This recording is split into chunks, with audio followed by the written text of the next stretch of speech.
जहाँ से नई गाड़ी भी निकलेगी है।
मुझे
सहयोग प्रदान किया और बहुत चुनौतीपूर्ण काम होते हुए भी प्रातःकाल और शाम दोनों टाइम हमारे प्रधानमंत्री आदरणीय मोदी जी लगातार इस रेस्क्यू अभियान की हमसे सभी लोगों से लगातार जानकारी करते थे, लगातार अपना जो सहयोग देना था, जो उनका एक संबल था और उनका जो एक सहयोग और हम लोगों को जो भरोसा था और जो उन्होंने, मैं कहूं व्यक्तिगत रूप से उन्होंने मुझे एक काम भी दिया हुआ था, ये ड्यूटी दी थी कि किसी भी तरीके से इन सबका समन्वय करते हुए बाहर निकालना है।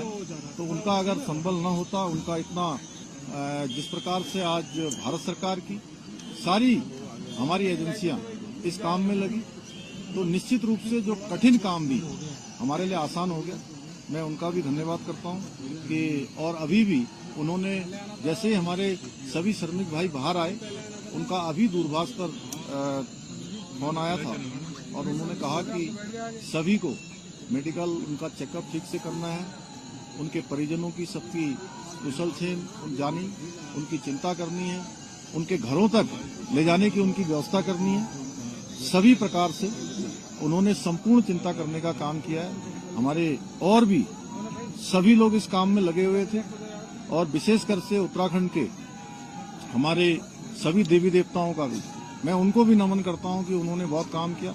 हमारे राष्ट्रीय जो सड़क परिवहन मंत्रालय है उसमें आदरणीय गडकरी जी बीच में आए, उन्होंने भी यहाँ पर हर तरीके से इसको देखा। और हमारे जनरल बीके सिंह जी, इनका मैं विशेष रूप से सबकी तरफ से और उत्तराखंड वासियों की तरफ से इनका मैं धन्यवाद इसलिए करता हूँ कि एक कैंप बनाकर लगातार यहाँ पर रहे और एक दिन भी इन्होंने यहाँ से कभी ये नहीं सोचा कि मैं यहाँ से कहीं बाहर जाऊं, और इस कठिन काम को लोगों को लगातार संबल प्रदान करने का काम, उनको प्रोत्साहन करने का काम, और पूरा हमारा जहाँ सभी एजेंसियां लगी हुई थी वहीं पीएमओ के भी सभी अधिकारी अपने अपने तरीके से इस पूरे अभियान को अपना सहयोग प्रदान कर रहे थे, योगदान प्रदान कर रहे थे।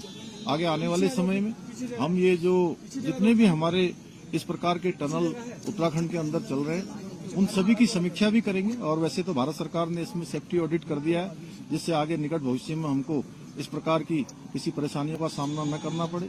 मैं सभी श्रमिक भाइयों को उनके उज्जवल भविष्य के लिए, उज्जवल जीवन के लिए मैं उनको सबको शुभकामनाएं देता हूं, उनके परिजनों को भी उनको भी शुभकामनाएं देता हूं। और लगातार इतना कठिन चुनौतीपूर्ण काम, जिसमें आपने देखा कि ऑगर मशीन मंगाई गई और पहले इंदौर से मंगाई गई, हैदराबाद से मंगाई गई, और जिस प्रकार से मशीन बार बार अंदर टूट जा रही थी, जिस प्रकार से फंस जा रही थी, वहां पर गडर आ जा रहे थे, तमाम हार्ड रॉक आ जा रही थी, उसके कारण से वो बार बार रुक रही थी। लेकिन जो हमारे दिल्ली जल बोर्ड के और गोरखपुर से जो नीचे जाकर मैनुअल माइनिंग करने वाले थे, उन सभी का भी मैं अपनी ओर से धन्यवाद भी करता हूं, उनका मैं अभिनंदन करना चाहता हूं। मैं सभी से एक से अभी मिला हूं और उन मजदूर भाइयों से भी मिला हूं जो बाहर निकल कर आए हैं। सभी लोगों ने कहा कि हमको हर संभव कभी भी अंदर किसी प्रकार की परेशानी नहीं हुई। निश्चित रूप से ये हम लोगों के लिए एक बहुत सुकून वाली बात है कि इतना बड़ा एक आपदा आने के बाद भी सारे लोग जो है सकुशल बाहर निकल पाए। बहुत खुशी है कि सिल्कियारा टनल के हादसे के कारण जो 41 मजदूर फंसे हुए थे वो बाहर निकले और उनकी जान बची है। सभी एजेंसियों ने, विशेष रूप से पीएमओ के मार्गदर्शन में, भारत सरकार की सब एजेंसीज, उत्तराखंड सरकार और वहां की स्थानिक जनता और सब लोगों ने रात दिन मेहनत की, परिश्रम किए, अलग अलग पर्यायों पर काम किया और उसके बाद ये सफलता मिली है। ये बहुत गहरा संकट था, पहली बार इस प्रकार का अनुभव आया। इन लोगों की जान बची, उन लोगों को मैं बहुत बहुत शुभकामनाएं, शुभेच्छाएं देता हूं। और इसमें जान बचाने में जिन जिन भारत सरकार की एजेंसियों ने और राज्य सरकार के एजेंसियों ने और सभी हमारे इंजीनियर्स थे, रात दिन अपने जोखिम लेकर जो काम किया है, उन सबको भी बहुत बहुत धन्यवाद देता हूं, उनके आभार व्यक्त करता हूं। ये घटना ने भी हमको सीखने के लिए बहुत कुछ मिला है। अब हम लोग इसके बारे में टनल का सेफ्टी ऑडिट भी करने वाले हैं और टेक्नोलॉजी के साथ कैसे हम लोग ज्यादा से अच्छे टेक्नोलॉजी का उपयोग कर सके, ये भी कोशिश करेंगे। हिमालय का स्टार्टा बहुत ही फ्राजिल है और इसीलिए स्वाभाविक रूप से वहाँ काम करना भी बहुत कठिन है, पर इसके ऊपर हमको उपाय ढूंढना होगा। हम निश्चित रूप से उपाय ढूंढेंगे। इसी विश्वास के साथ फिर से एक बार जिन जिन लोगों ने सहयोग किया उनको बहुत बहुत धन्यवाद। और विशेष रूप से जो मजदूर है उनके परिवारों को भी मेरी बहुत बहुत शुभकामनाएं, क्योंकि वो बेचारे वापस आए हैं। हमारे लिए, सबके लिए बहुत खुशी की बात है। उनके उज्जवल भविष्य की कामना। बहुत बहुत धन्यवाद। आजाद प्रेस को लाइक, सब्सक्राइब और कमेंट करना ना भूलें।